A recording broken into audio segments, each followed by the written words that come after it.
I might not use the similar language, but I'm That's sure all we right. can meet. Okay. So I don't really have an organized question, but I think we could have. Do you have a disorganized one? I do, actually.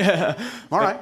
So just let me know if I'm off, but this is what I've gathered so far. All right. In this human experience. By the way, Yes. asking to be told when you're off is being off. Oh, is being off. Okay. Yes.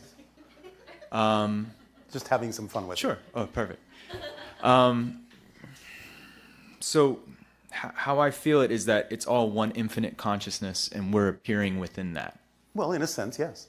And Because that- there is nothing outside of it. And it's like a dream, like God's dream, Yes. Source's dream. Yes. That doesn't remove your autonomous nature because you're a co-dreamer. Okay, so Yes. there is an individual essence within that ultimate. Yes. If you're standing in a hall of mirrors, don't you see different reflections? Yes. Well, they're all reflections of you, but nevertheless, they're still individuated, even though they're all reflections of you. Of the one. Yes. Yeah. So, same idea.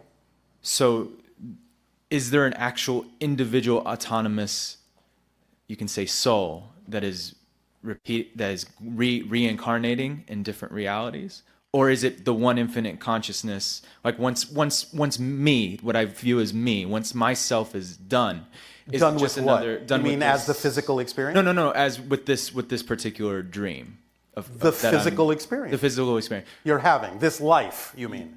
Yes, this particular life that I'm living. Yes. Will it just pop out a new life with like there's no continuation of this one, or will consciousness just pop out a new life? Well, you're kind of asking two questions in one from different perspectives because you're asking a linear question and a nonlinear question simultaneously as if it was the same question. It depends on the level you're coming from, the perspective you're asking the question from. Okay. From your physical space-time perspective, you are you. You will never be anything else. You have never been anything else. But there are an infinite number of parallel versions of this life that many people might recognize as quote-unquote you that are not actually you. But from a higher level, from, let's say, the oversoul level, Okay. the oversoul is having all of those incarnations simultaneously, all at once, and recognizes itself as having that life, having that life, having that life, having that life. Now, you can create the effect that you call reincarnation, but it's just an effect. It's a perspective effect because all things exist at once, including all those other people. All exist now. Therefore, you don't ever actually become them, but you can make connections to them energetically in the present that from a space-time perspective you interpret as either a memory of a past life or a precognition of a future one. But you don't actually ever become those persons as a person, while you may actually be those people as the oversoul that you are also an extension of. So it depends on what level you're asking the question from that gives you a different answer. Right. Does that make sense? Absolutely. So my interest has always been in self-realization, enlightenment, Yes. God realization. Yes, well, And- self-realization is what consciousness is. right, realizing what you actually are. In other words, it's not even that complicated. Oh, okay. In other words, you have no sense of self if there is no sense of an other. Do you follow? Yes. So the idea is that the reflection is what creates self-awareness. Without the reflection, there is no self-awareness. There is no expression of consciousness. Because you see, the one, the unbroken one, has no self-awareness. But the first reflection of itself to itself is where consciousness and awareness come from. And that's what we call all that is. It's the, shall we say, portion of the non-experiential, non-aware one that is actually aware of itself as everything. But that requires a ripple, a reflection of itself back to itself, so that it creates a sense of an other that gives it its sense of itself. Yes. A And reflection. that is the basic idea of consciousness and awareness. Wow. So Yes. would you, okay. So let's talk about death. Yes. You elaborated on it earlier. but could you elaborate it more? Like what the transition, is there a memory of like, I mean, infinity, like if this soul has lived thousands, millions. From a linear lives, perspective, okay. because remember, everything exists all at once. Absolutely. Time is subject to existence. Existence is not subject to time. Existence just is. And if you are part of existence, I assume you are, or I'm talking to myself, Absolutely. which I also am, but that's another Yes, story. yes. If you exist, that's your fundamental quality. You can't become non-existent, because by definition, non-existence doesn't exist. Yeah. Therefore, that which is cannot become that which is not. You cannot have an experience of that which is not. Nothing is not nothing. Nothing is still something, because you can still conceive of it within existence. Right. Non-existence is literally inconceivable. There only is. There only is. Therefore, when we talk about infinity and eternity, all we're really saying is you just are. So that can't change. You just are. So with this experience right now, Yes. I go into states and I have different experiences You of as the realizing my physical eternal person, yes. As a physical person realizes the eternal nature. Yes, to whatever degree the physical mind can grasp it. But is it really possible to be fear of the fear of death?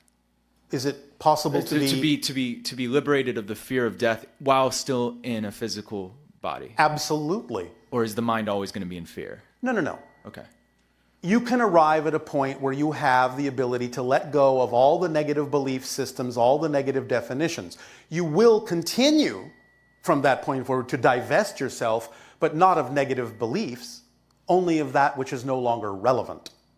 But the physical mind is more than capable of understanding the difference between what you call the survival mechanism and the understanding that you don't ever actually die. Not really, in the way that many humans mean it. Because you exist. All you do is change form. So you can allow your physical mind and even the survival mechanism portion of it to get used to the idea that death is really no different than if you changed your clothes. And I don't think your physical mind is afraid of you changing your clothes. Yes or no? I think the mind is attached to its sense of. But the mind is your creation. So it's you creating the mind. Yes. Ah, there we go. That's amazing. Okay. Yeah. Wow. Okay. Because remember, you're just channeling your personality. This is only a portion of you. You're dreaming that you're not in spirit, but you are. That's your natural state. This is just a dream that you're having in spirit. So with your race, Yes. did you? I take it you're all self-realized, obviously. Self-realized, enlightened, God-realized, whatever you want to call it. We call it being Sasani. Being SSI. So is it no longer that? I guess that's of no more importance because so many people here on Earth are trying to reach God. The experience of God is so important to some people. We have arrived at a point in our evolution where it's not a relevant choice. It's not a relevant choice to be afraid. Oh, to be afraid. Oh, what I meant was, so because you know what you are, Yes. and you know you are the all that's the one and the one that's the all. Yes. You have switched your focus on something more like it feels good, like yeah. manifesting desire. But that's what we like mean that. by what we said. Okay. The opposite is no longer a relevant choice. We validate it as an equal choice, but it's not relevant for who we know ourselves to be anymore. In the same way that certain things you experienced or chose to do as a child are simply no longer relevant for you. Right. Yes? Right. You're not afraid of them. You recognize that those are valid choices, but they're not relevant for you as an adult. Same idea. Wow. They're just not relevant. So I had an epiphany recently. Oh, how exciting. Yeah. Is because I kept wondering, how is it that if we're all living on the same planet, but then not. you're saying you're not. Yeah. So then I was like, well, no, the only way that it's possible that everyone starts seeing synchronicities based on them. Yes. It would mean that there is no physical reality. There isn't. Yeah. And it's appearing within this, it's appearing in 12, like I could say there's 8 billion beings on the planet. There's 8 billion worlds. Yes. Totally a reflection of themselves. Yes. But somehow we're all linked. And most of, I won't say all, most of the 7 billion individuals are not only creating their own world experience, they are also co-creating a place that is called the shared world, so that you can interact from world to world by having this simulation of a shared world that you all think you live on, even though you don't. So we're all contributing to that. You are. It's an orchestration. But on an individual level, if you're peaceful in nature, you're seeing, for your own individual life, not necessarily the world, you're experiencing a peaceful experience. Yes, and you can still have that peaceful experience even though you may have agreed to be able to perceive a shared world in which choices are being made that are not relevant or vibrationally compatible with what you prefer. Now, eventually that will change, because the tracks are spreading farther and farther apart. Your world is splitting into different parallel time streams, in a sense, physically speaking. Therefore, for now, and maybe for several years to come, you will still be able to perceive those that make choices that are not compatible with the choices you would make. But in time, you will no longer see each other. That's why on our planet, there is not even a hint of those kinds of choices. They're simply not relevant for the vibrational frequency of existence that we exist in. Therefore, we see nothing but the kind of choices that are compatible with the reality we prefer in our collective world. Is this making some sense? Absolutely. I have one last question. Yes. And it's kind of an entertainment question for me. Oh, all right. The pyramids. Which ones? There are many around your planet. Okay, so as ancient as we could know right now,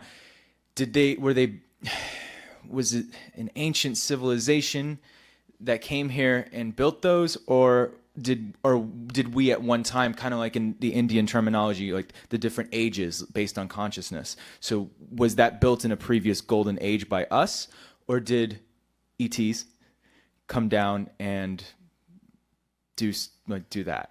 Depends on the pyramid. And also understand that knowledge was passed down.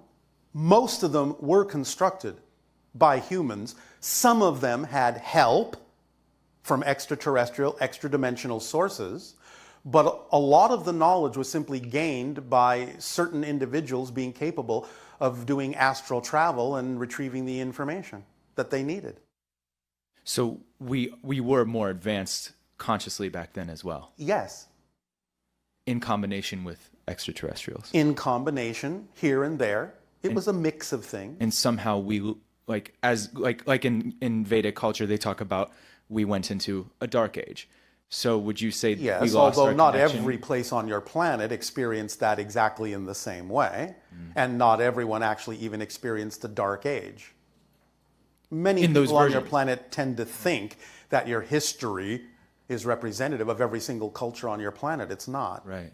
So did at some point we lose the connection with the extraterrestrials, and we lost that knowledge because well, you haven't really lost the connection, or we wouldn't be having this conversation. Right. Nevertheless, many of you did kind of go to sleep for a while and thought that we were nothing more than a dream or a nightmare.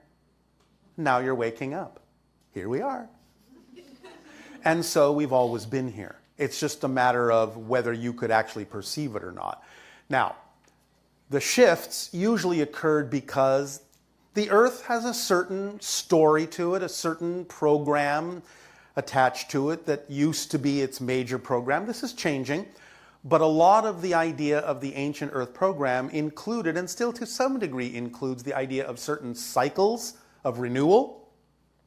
And therefore, some of the so-called dark ages were created by what you call cometary and asteroidal bombardments that wiped out many civilizations as it did with such civilizations you call Atlantis.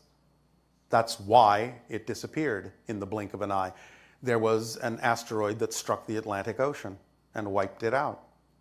So this happens frequently on Earth. And therefore, the knowledge is preserved in some of the pyramidal structures and other structures because the people that built them knew it would happen again. They were aware of the cycles, and they wanted to preserve the knowledge so that when you grew again as a civilization, you'd be able to find those edifices that wouldn't be destroyed and see information encoded within them that would help you build the civilization back up, ideally to a point where you wouldn't be destroyed again. How you doing so far? I'm still with you. All right. I meant, how's your civilization doing? Oh, not so great. Making some choices. Yeah. And therefore, that's good. Bringing things out in the open, seeing the negativity and the positivity in a clear light, making choices as to what you prefer, and following that track. Yes? You're amazing. So are you. Thank you. Thank you.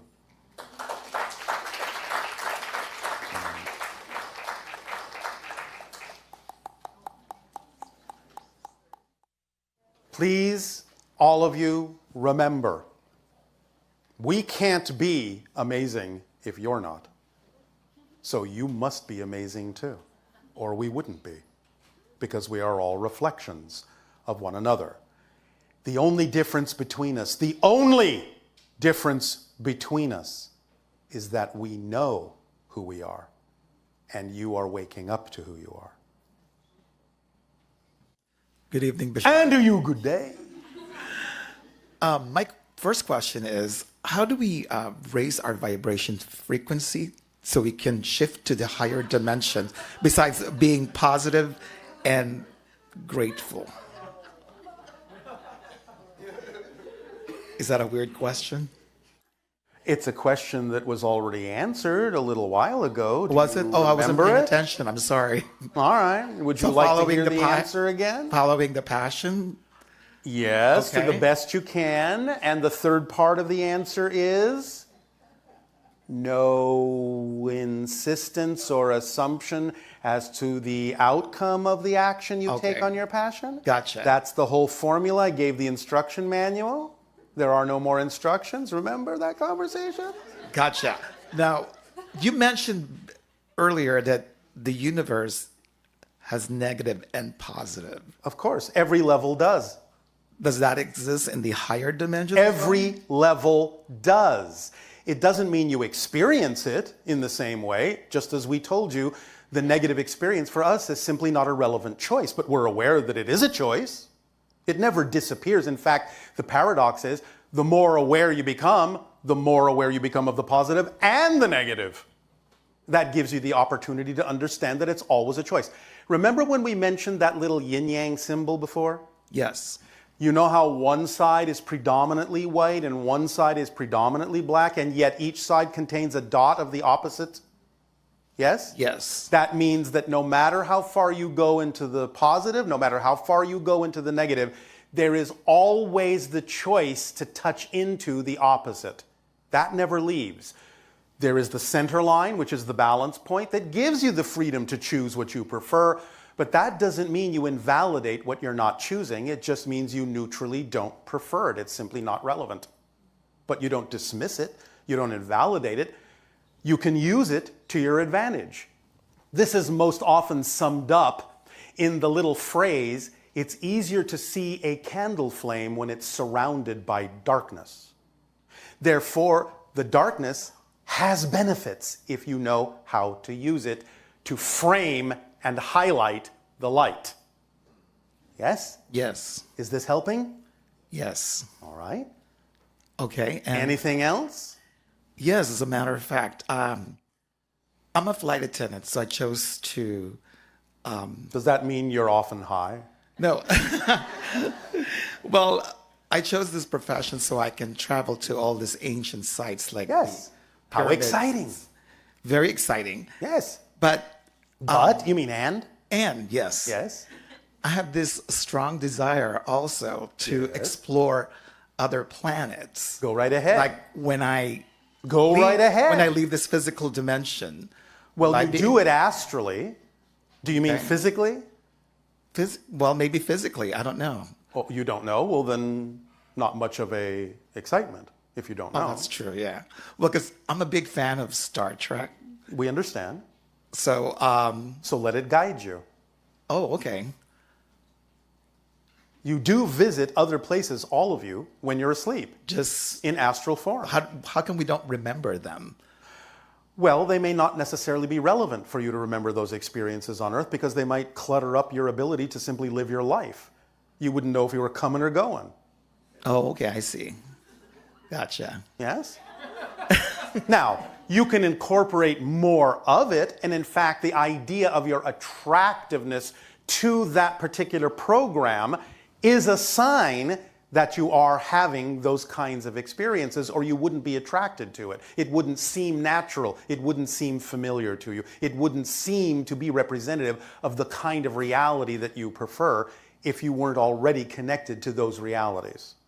So that in and of itself is a cultural symbol that you are bringing more of that down to earth to become part of that so-called union or federation or association or alliance or whatever term you wish to use.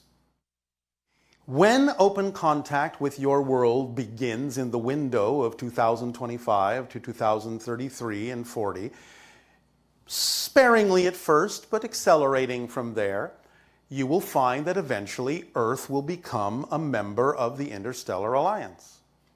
So you are heading as a society in that direction in general, at least those of you on that path. And it is usually a symbol that when you're attracted to programs like that you're on that path, or you wouldn't be attracted to them. And we certainly wouldn't be having this conversation. Oh, thank you. We do give off a certain frequency.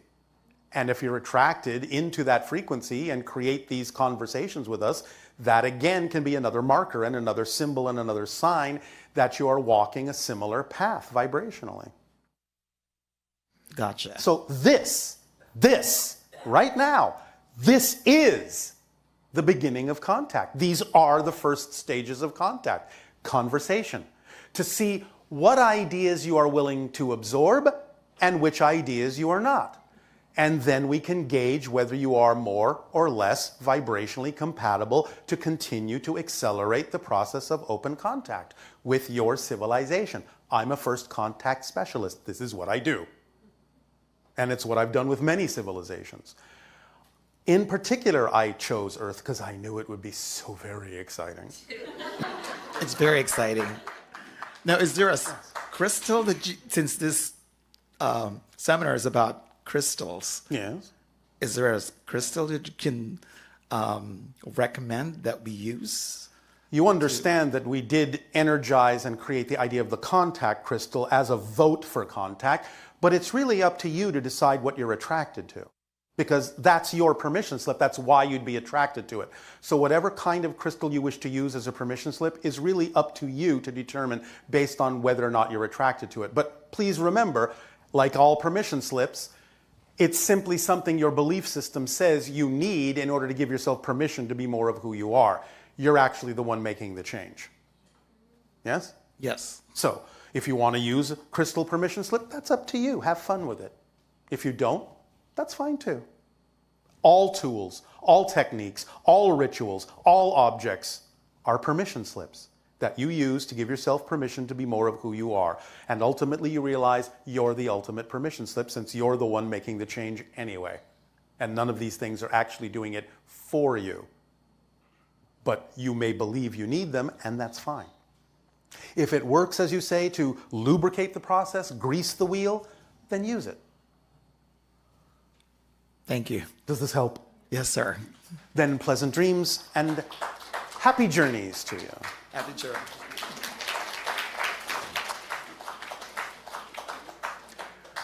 Boldly go.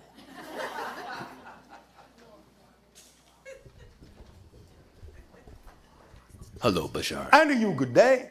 Yes, so my question is, what is your opinion about dimethyltryptamine as well as all other psychedelics placed here on Earth? NM, dimethyltryptamine, DMT, is naturally produced by the pineal gland in your brain, and it is produced in high quantities, usually when you are sleeping, and this is why you have greater access to the astral realms, because it opens up different dimensions to you.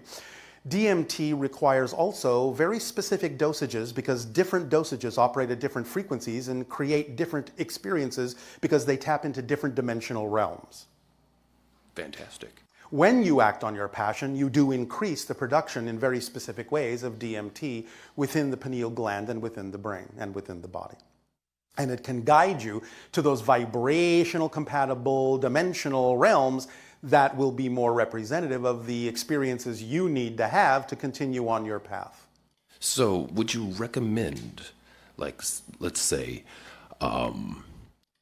these natural psychedelics for I do awakening? not recommend. You do not. I simply say that you are attracted to different teachers that are produced naturally on the earth by the earth as teachers to guide you.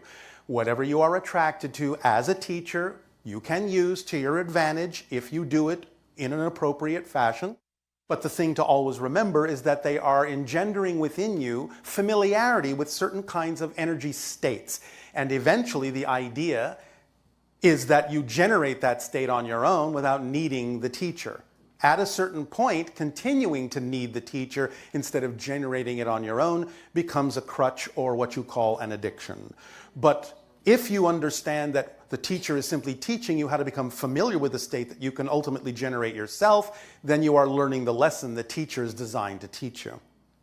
Okay, yeah. Does that help?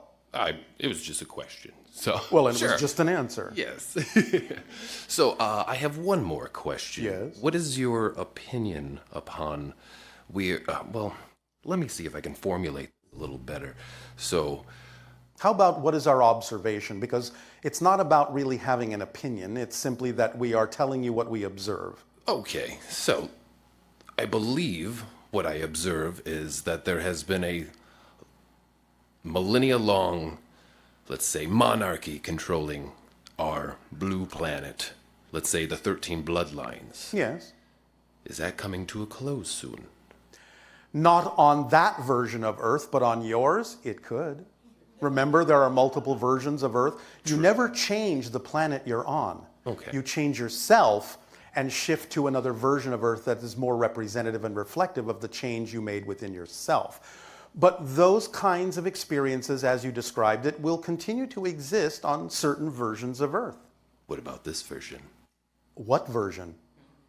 This one? Sure. Oh, this one? Oh, this one? Oh, this one? Isn't that up to you?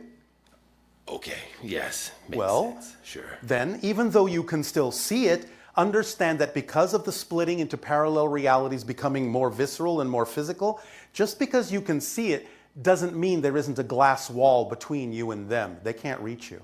Okay, You understand? I understand. So stay in the vibrational state where you are in a different reality. No matter what it is you can see doesn't mean that it affects you unless you choose to be affected. All right. Yes? Yes, Does that help? indeed. All right. Take care, my friend. Thank you. And you as well.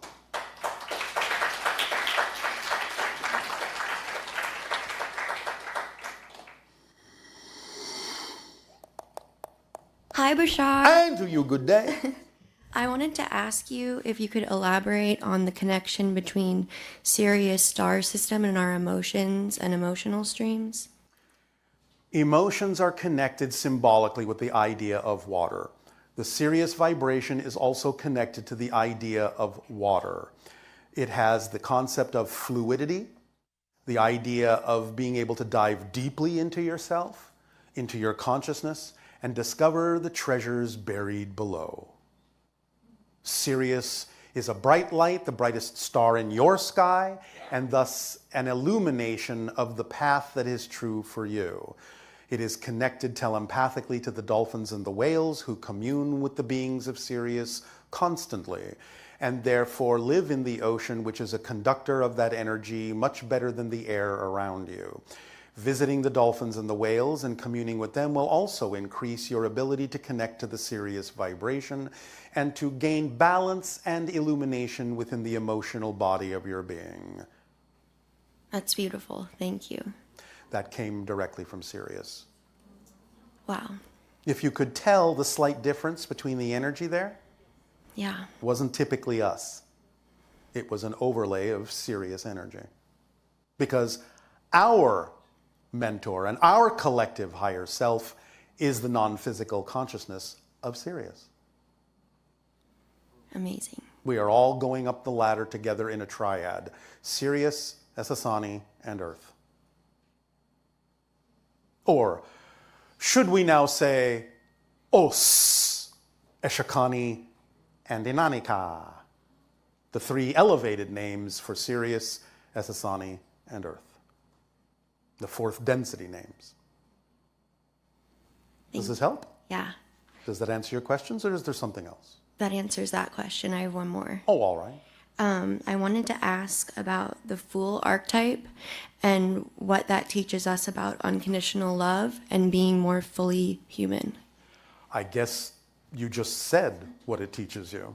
Okay. Because the idea is fully trusting how things unfold and that you will always be all right.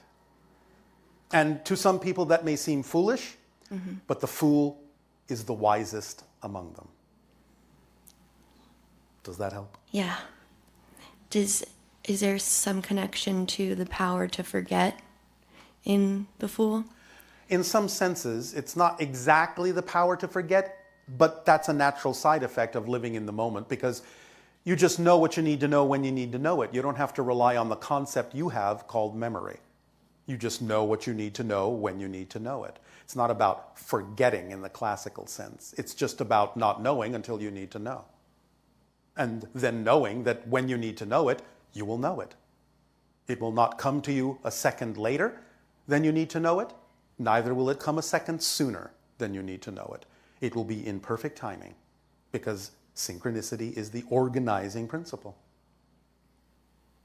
Thank you. The fool knows this intuitively, innately. Yeah. It's just in their behavior. It's just in the vibration of their beingness. In that sense of the fool. Not someone just being foolish, which is different. Right. So, does that help? It does. Thank you. You're welcome. I love you. Our unconditional love to you as well, to all of you.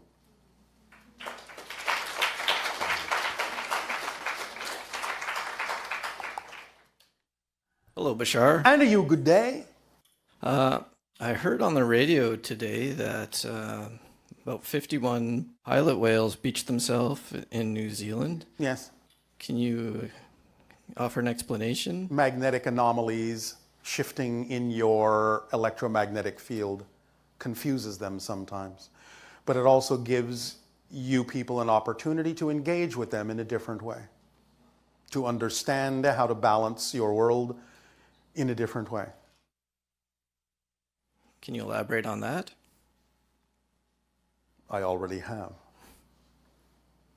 When you align with your true self, your electromagnetic fields around your body send out electromagnetic bubbles at the speed of light with every heartbeat that helps smooth out, balance, and align the electromagnetic field of the entire planet.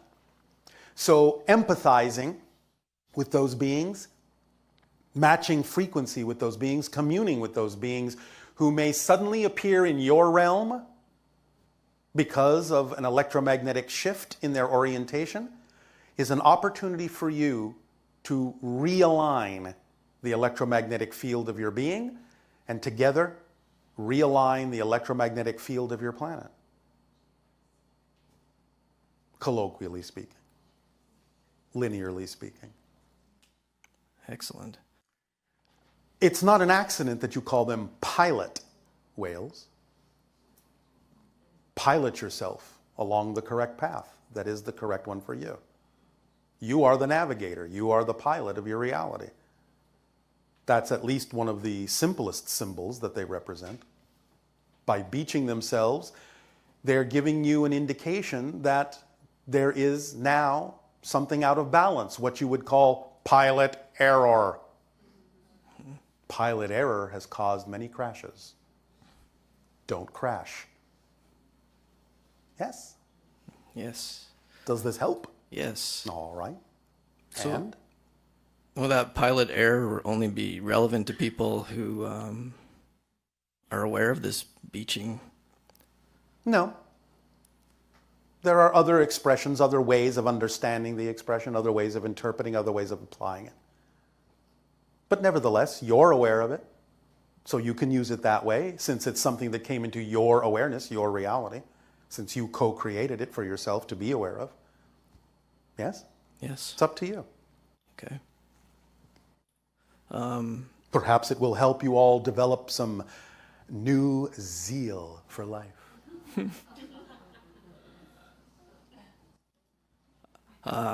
So I work in marine conservation and fisheries management. Yes. Well, then you are ideally suited for this, are you not? Yes. So it's clear the way we're managing, at least where I'm from, is not, doesn't work. It's clear. That the way fisheries are managed isn't working. Then what can you do to change that? Because again, remember, the language of physical reality is action. Right. In alignment with your passion. So what can you contribute? Well, I've been trying to push to more ecosystem whole. All right, well, you don't have to try. Just be yourself and do the best you can. Just be the best example you can, so that others at least can see by example that something different could happen. If you're not the actual living example, you're not giving anyone else an option to know that something different could happen, that it could be done in a different way. Yes? Yes. Well, so what are you doing? And can you do it in a more exciting way? Can you do it in a fuller way, a bigger way, a more imaginative way, a more creative way? Are you holding back for some reason? Yes. Why? I guess I don't really like to be known that much. Why not? Why would you want to deprive others of the gifts that you have? That's not very nice. I don't know if that's the conscious reason. I'm not necessarily saying that it is, but I am now bringing it to your conscious attention. Okay. So, why would you hold your gifts back? Why don't you want to be known? I guess in case they're not accepted. So what? The people that won't accept it aren't your audience. The people that will are. So why do you care that the ones that would never accept it know about it and reject it anyway? It's not up to you that they should accept it. It's none of your business whether they accept it. Just be yourself and let the ones who wish to accept it. What do you care about the ones that don't? That's another reality. That's not yours. What do you think? I like it. All right, then. Do it that way. Have a definition that works for you instead of one that works against you. Okay. So as long as my definitions feel good to me. And they work for you. And they work for As long as you are clear that what you are creating is from your excitement and not anxiety, then you will be clear. Simple as that.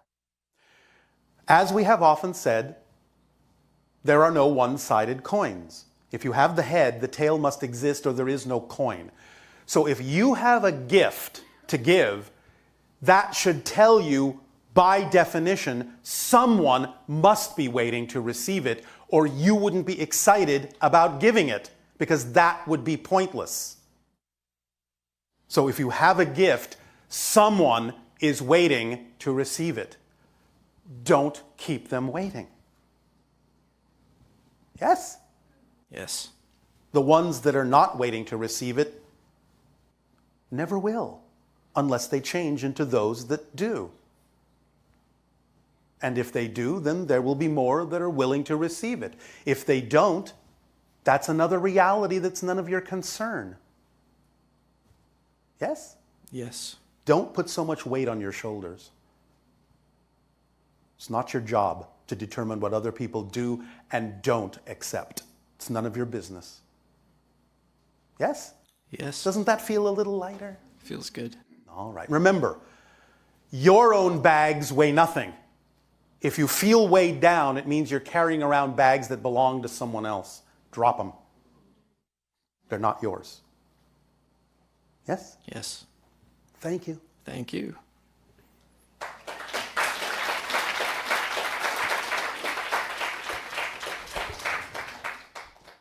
Good day, Bashar. And to you, good day.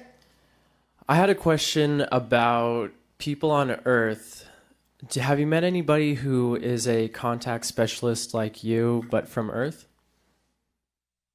That's doing it now? Well, in a sense, because we are channeling through him, Yeah. Okay. it sort of makes the channel a contact specialist. But yes, there are others on your planet that are beginning to develop contact specialities. Okay, because that was brought up for me because of a book called Autobiography of a Yogi. Yes. And in that, the yogi's teacher, his name is Sri Yukteswar, Yes. he talks about going to other planets Yes. and basically doing a contact specialist type of role. Yes. And that was after he transitioned from his physical body. Yes. And he basically came back and described what he was doing after he transitioned. Yes. So do It's you? not that unusual. Yeah, I was wondering if you noticed that very often. From your planet, not that often, but it does occur, Okay. and it is growing. And do people do that by just astral traveling? I've heard For the you most hinting. part, yes. Okay. There are a few who can physically bilocate as well. Okay. You don't really know most of them. Most of them are in what you call indigenous cultures, being what you would call probably the shamans. Most of them. Not all of them, but most of them. And is there ways that humanity as a whole is moving in that direction, or is it more so people who are drawn to that as their highest excitement? Yes and yes. Okay, awesome. That was And the you only- know the answer to the first one because we've given it several times. Yeah. That was my only question. All right. Good talking with you again. And you as well. Have a great day. You too.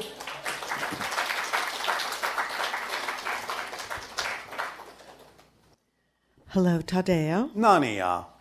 So we have a few questions from our Ustream listeners Yes. in the remaining time. Yes.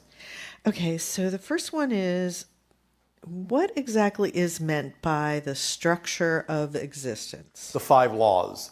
You exist. Everything is here and now. The one is the all are the one. What you put out is what you get back, and everything changes except the laws.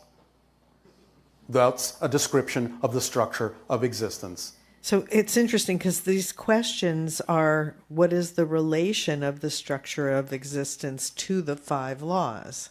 So clearly there's something that's not clear. It is a description. That's the relationship. It's a description in your language of the structure.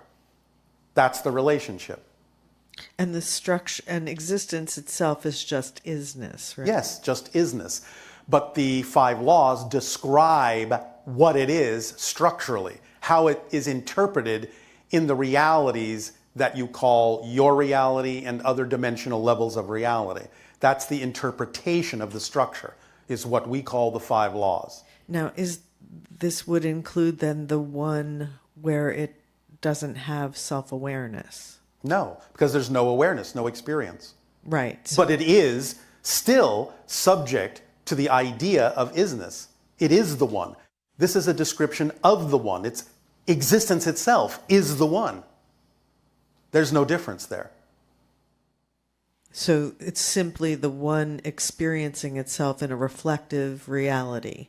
That is The one is the structure of existence. Right. Whether it experiences it or not Right. is irrelevant. So, but the 5 laws, since they describe the experience of Is the existence, all that is level of the one of existence, where it's aware of itself and thus has to express itself in some kind of a structure.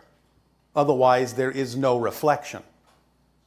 So basically, the structure of existence is isness, and it's also all that is experiencing itself. Yes. And it is the one that doesn't experience itself. Right.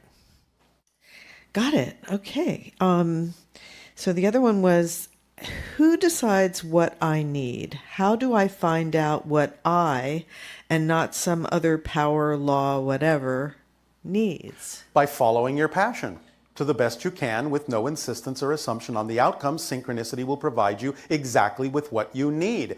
Remember, we said there are 7 basic needs to allow yourself to continue to have a physical experience. You need air, otherwise you die very quickly. Yes? Yes. You need water, otherwise you die relatively quickly. Yes? Yes. You need sleep, otherwise you will go insane and die relatively quickly. Yes? Yes. You need food or you will die relatively quickly. Yes, we know there are some exceptions. Don't question us about that. That's another story. You need food or you will die relatively quickly. You need some form of shelter. Now that can be an environment. It doesn't even have to be a house or a building of any kind. If the environment is peaceful enough, supportive enough, comfortable enough, that's shelter. And you need the idea of connection, relationship to something. It doesn't even have to be to another person. It can be to a tree. It can be to the cosmos. It can be to a rock. You need relationship, connection to source, to something. And you need absolute self-expression of your truth. This is the idea of following your passion. These are the needs that you need, and when you have those needs, you will be fulfilled, because those needs describe everything you actually need to experience to have a fulfilling physical life. Therefore, it's self-evident, because synchronicity will bring you what you need. And you will know it, because it's in alignment with your passion and you will feel fulfilled. Okay. All right. I was just deciding what other question to ask you. There's one here that says, if everything is symbolic anyway, what is the difference between a screen memory and something that actually happened? Don't dismiss the idea of symbology as if it's not representative of something that actually has its own autonomous sense of itself as a reality. That's a different idea. A screen memory is simply something replacing one symbol with another, but still representative of an actual autonomous self-reflected reality or consciousness. So you're saying they're both real?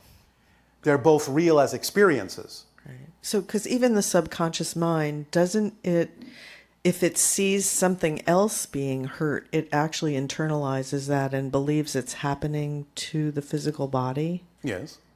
So is it sort of on that level? It can be used on that level. It can be experienced on that level. Let's take it down to the most obvious and simplest analogy, using the idea literally of a screen, like a movie screen. Yes? Mm-hmm. When you are sitting in one of your movie theaters and the movie is not yet playing, you are looking at the screen. You would say, well, all right, that's really there. That's what's really there, the screen. But the screen is also a symbol of a story about to be told. It is preparing you for something. It's a symbol of something you are about to experience.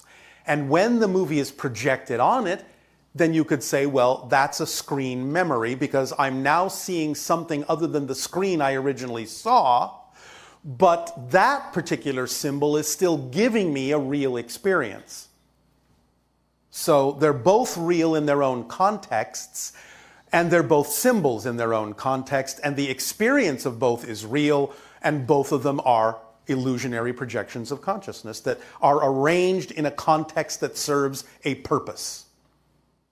And the main thing behind this is that the symbols that you see will be symbols that are relevant to you as a consciousness. Relevant to you and relevant to whatever interaction you're having with the other that may also be participating in the co-creation of the screen memory. Okay, yes. Because it's a shared reality, yes. I understand. And I would say the last question, because I know you probably want to do the holotope, is what is the difference between the energy that is being channeled by Bashar and Abraham? A difference in frequency, because we are quasi-physical and Abraham is not physical at this point. So it's a difference in frequency. It's a difference in the idea of magnetic fields. It's a difference in the kind of symbology and communication form that takes place between this entity, that entity, and your entities. There are many differences, but there are also many similarities. We have our own shared reality of a type that is different than what you experience as a shared reality. Yes, the concepts you share, the energy you share. I mean literally a shared reality. Yes. Not just the concepts. A shared reality. Right, like a Vesica Pisces. A real dimensional reality. That is our experience. You see, when we talk about the idea of communicating with your world, remember that we said, in a sense, just to use your language, we kind of have to ask permission from your collective consciousness to do so? Yes. Well, the idea is, in getting that permission and knowing it's appropriate to do so, making sure that we're not interrupting your processes, not spilling your beans and letting all your cats out of all your bags, and so on and so forth. We do that by creating a different reality with your collective consciousness, a shared reality in which these communications can take place. So while you may think you are still in the same reality that you were before you arrived in this conversation, you're not. This is a different reality that we're having this conversation in than the one you arrived from and the one you will go back to. They will all be different. But this is a unique shared reality. One of the elements of that is the sensation that many people get when you come through of a big shift in the energy. Yes. Because you're perceiving the actual shift to another shared reality in which these conversations can take place. Because we kind of have to create a buffer so that our vibrational states will be more compatible in order to share this information. So you are buffered in this exchange. Well, it's really lovely buffering with you. It is exquisite buffering with all of you as well. And now we will allow you to take a short break in your buffer in order to prepare for the holotope experience, which will help crystallize and time crystallize what we have shared with you this day. Enjoy a short break.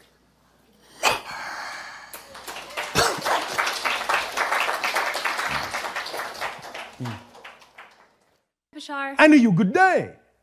Nice to be with you. And you as well. I am involved with a group and... How exciting! I know! Very exciting. And we are very interested and excited about extraterrestrial contact. Well, you're having one right now. Yay! So... We are very excited about extra-Esasani contact. Yes. Yes. And I'm having one right now, too. Woo! What a coincidence. Isn't that What neat? are the odds? So here I am. And here we are.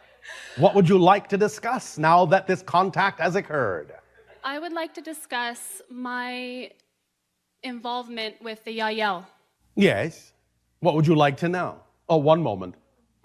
The Yael, for those that are not familiar, is the name of the hybrid species extraterrestrial beings that will be the first extraterrestrial species to eventually actually have open contact with the Earth.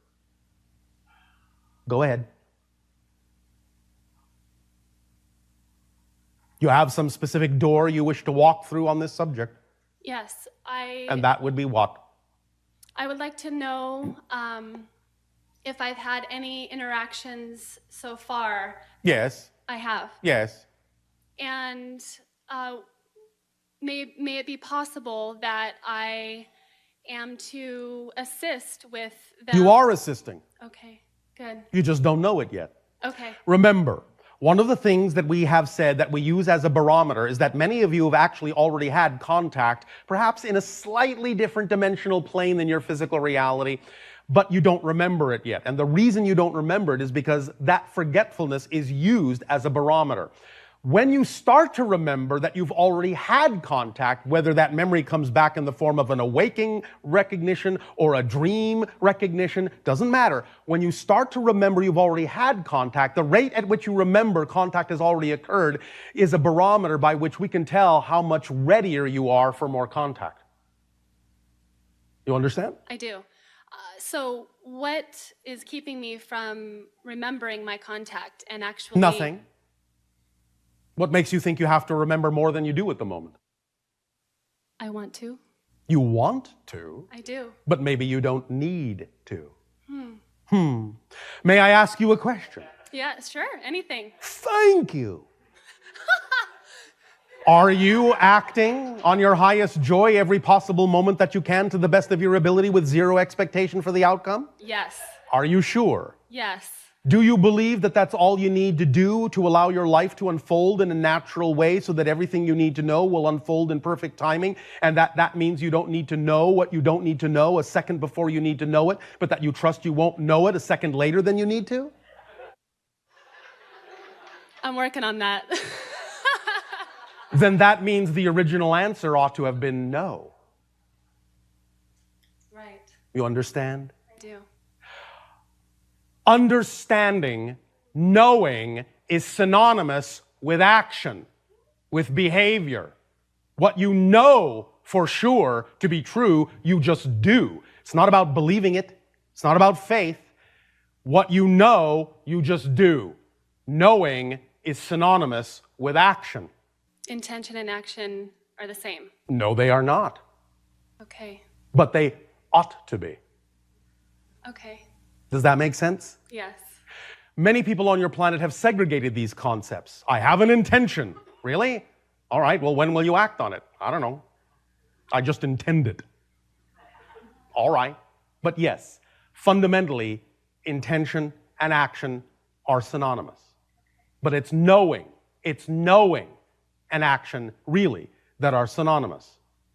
Because if you have a small object and you put it on the floor and somebody asks you to pick it up, you just pick it up. You don't sit there and go, well, I believe I can pick it up. I have faith that I can pick it up. I think I can pick it up.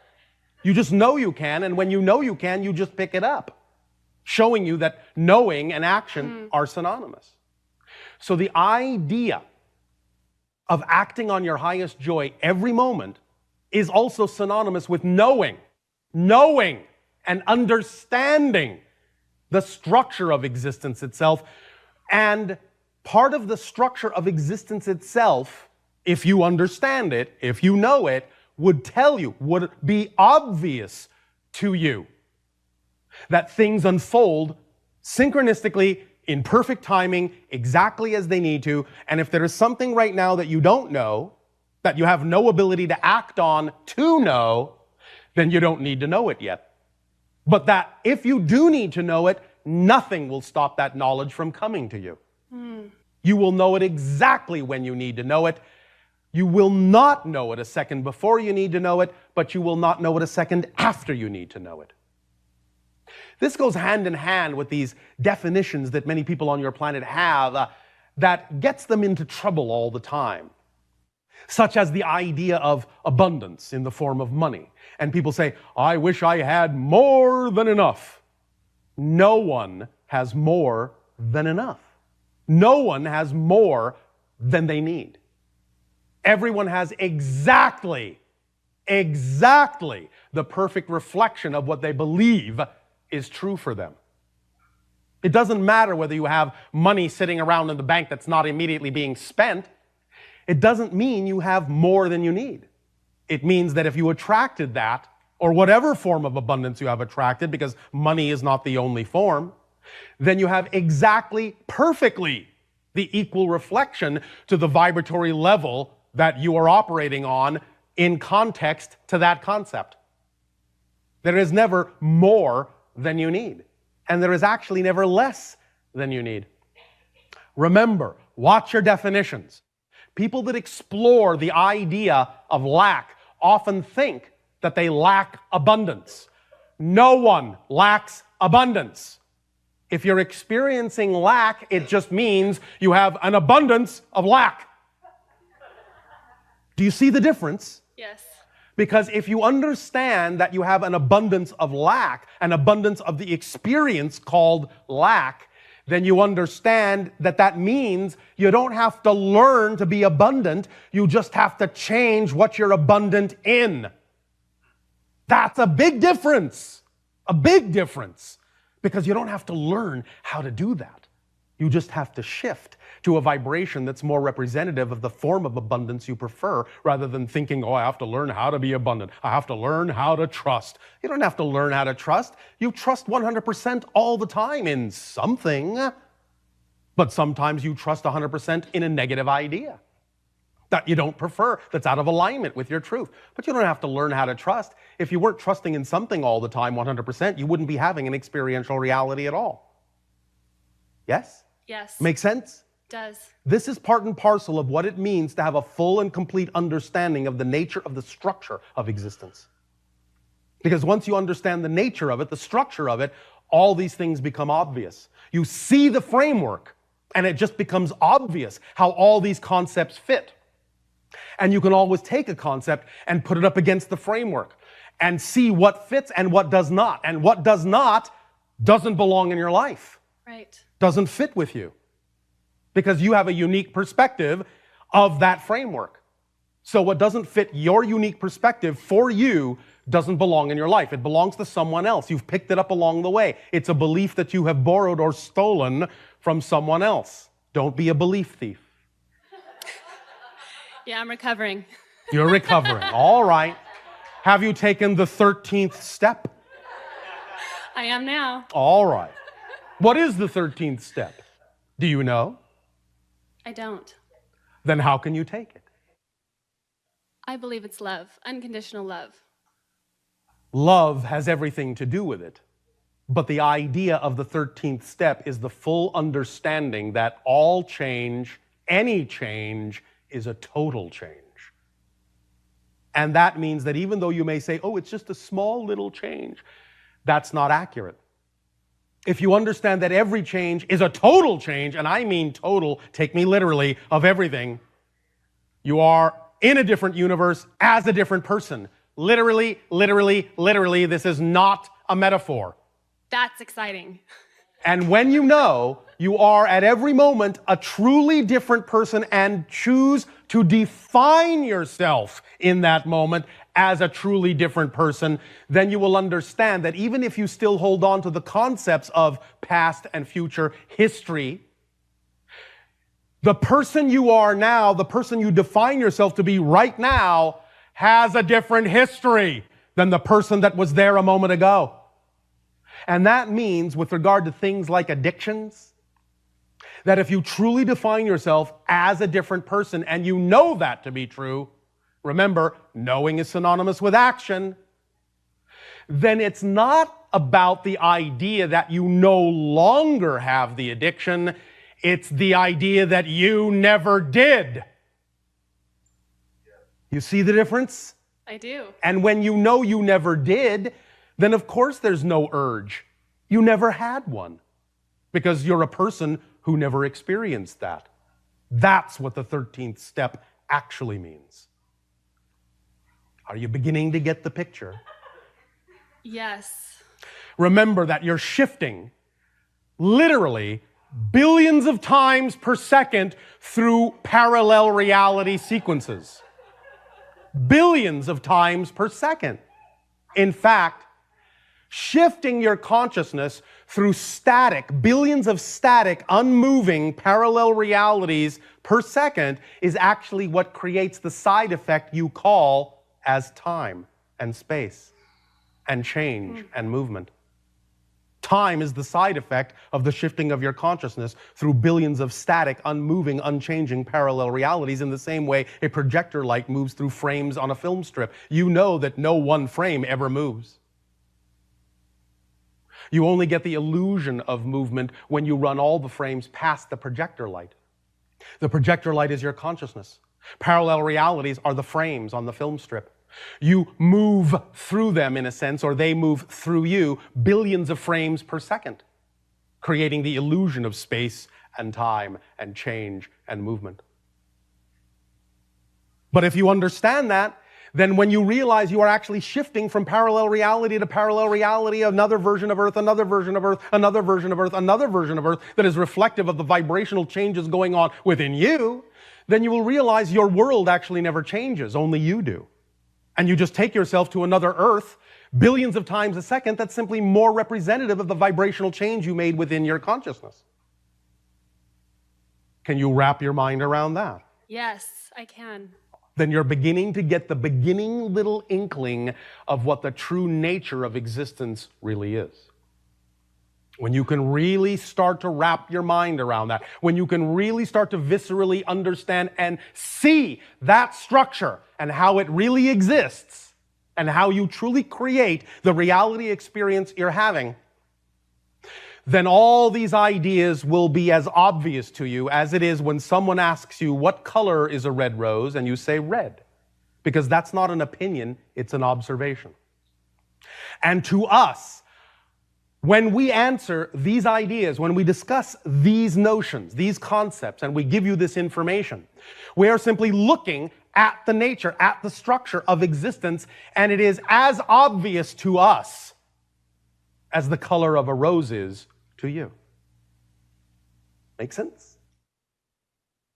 Puts a new spin on perspective, doesn't it? Wow. Oh, well said. Thank you. Thank you.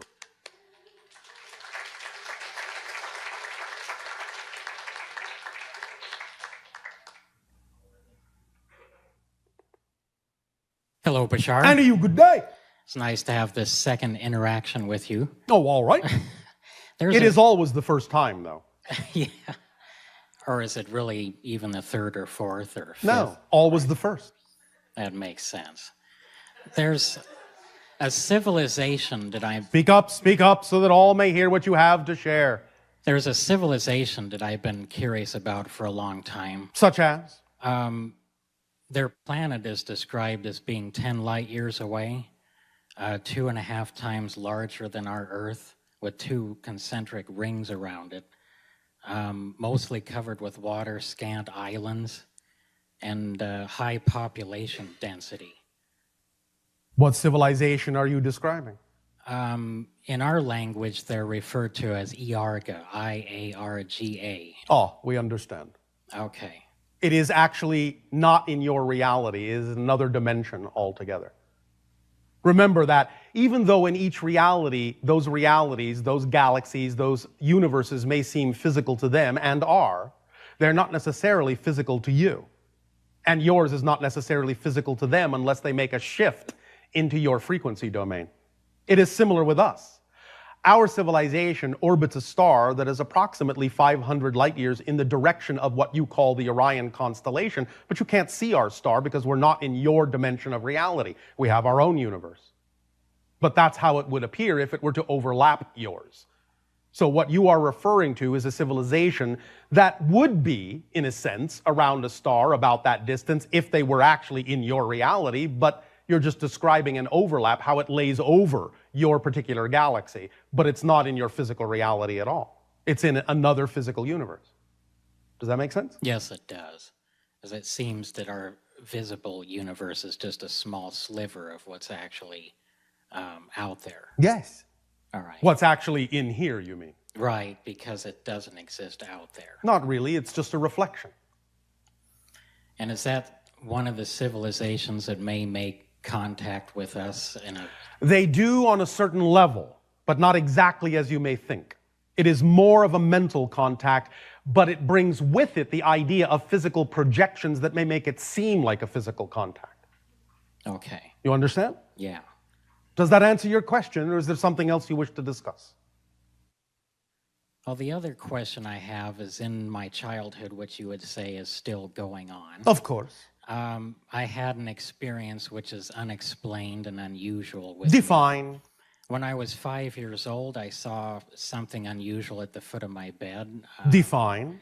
I can't really remember what exactly I saw. Then how do you know it was unusual? Whatever it was frightened me. Yes. The other thing that was unusual was I woke up backwards on my bed. This is not uncommon. Okay. Many times those beings don't exactly remember how to put people back.